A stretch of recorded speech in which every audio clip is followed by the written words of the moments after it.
sneak away from Christmas dinner before my Hey guys, here's part 3. Sorry, my phone ran out of battery. You can't even say Merry Christmas. The next batch of episodes feel like a giant build-up for the epic finale, which releases on New Year's Eve. So we're going to take a deep dive into the Upside Down to answer some of your biggest questions. What is Vecna's plan? How are they going to stop him? Will 11 survive? What is that black stuff that comes out of their mouths? And more importantly, will Will and Mike sail off into the sunset and live happily ever after? Hey guys, sorry about the I'm going to open this now. Will Byers, aka Will the Wise, also, I'm watching this. Transform into the Sorcerer. Coincidentally enough, the name of that episode. This is both an internal and external transformation. Remember Will's Dungeons and Dragons character was part of the wizard, and wizards gain their power from study, practice, and external tools like spellbooks. Sorcerers, however, are different. Oh, that's playing the background from within. And that's exactly where Will had to look to harness Vecna's powers. In episode 507, Will tells his mother Joyce that he clung on to happy memories, specifically that of his brother Jonathan and best friend Mike. This might actually prove to be the key to bringing down Vecna.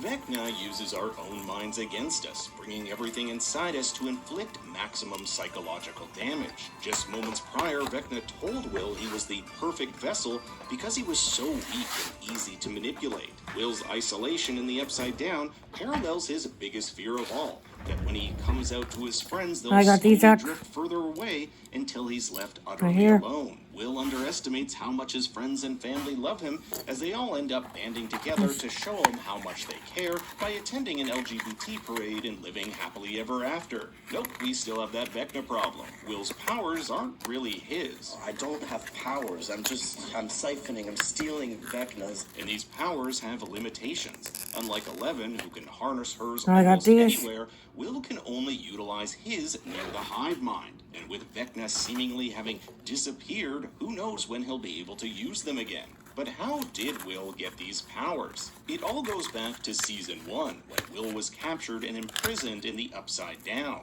There he was fed a mysterious organic substance containing Mind Flayer particles. What are Mind Flayer particles? This sort of living, hive intelligence organism originating from what Dustin calls the Abyss. The Abyss is where Henry Creel was banished by 11. It's there he used his psychic powers to manipulate these particles. But Henry's banishment to the Abyss isn't the first time he was exposed to these particles. In fact, there's a whole other theory out there that it's not Henry who controls these particles, but the particles that control him.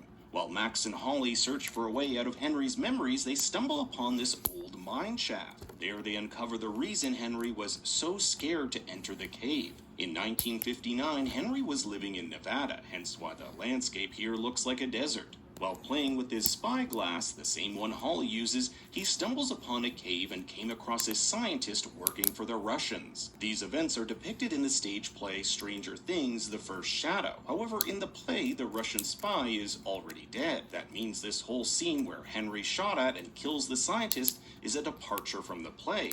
In fact, young Henry getting shot in the hand may prove to be a pivotal plot point, as moments later we'll find him opening this smoke-emitting briefcase. This briefcase comes from a government project called the Nevada Experiment, a project that sought to stabilize and weaponize a phenomenon discovered years earlier in which the military successfully made the USS Eldridge disappear using electromagnetic fields. Fun fact, Eldridge is a take on the D&D term Eldritch, a name used for creatures like the Mind Flayer. The ship briefly crossed into the Abyss, and when it returned, there was only one survivor. Its captain, Dr. Martin Brenner's father. He came back physically altered and infested with these Mind Flayer particles, giving his son Dr. Brenner the motivation to research this phenomenon. By 1959, the year Henry found the spy in the cave, Dr. Brenner successfully extracted a concentrated amount of these particles, which would explain the smoke coming from the briefcase. It's containing some sort of cooled container. By touching what's inside, it triggered a surge of energy, opening a micro-rift and pulling Henry into the Abyss. He was only there for about 12 hours before it pulled him back. This Henry came back to Earth infected with the Mind Flayer particles, changing his blood and effectively turning him into the first human sorcerer. I would not be surprised if when Henry returns from the Abyss, his gunshot wound has been healed. The particles may have healed him similar to how Vecna has this regenerative power. During Dr. Brenner's investigation, Well, I'm gonna into take the these leak, out he and found young Henry's left behind spyglass, a spyglass that had and his see him what it name looked like with engraved. these. This is how His Dr. Brenner hands. is eventually able to track Henry down and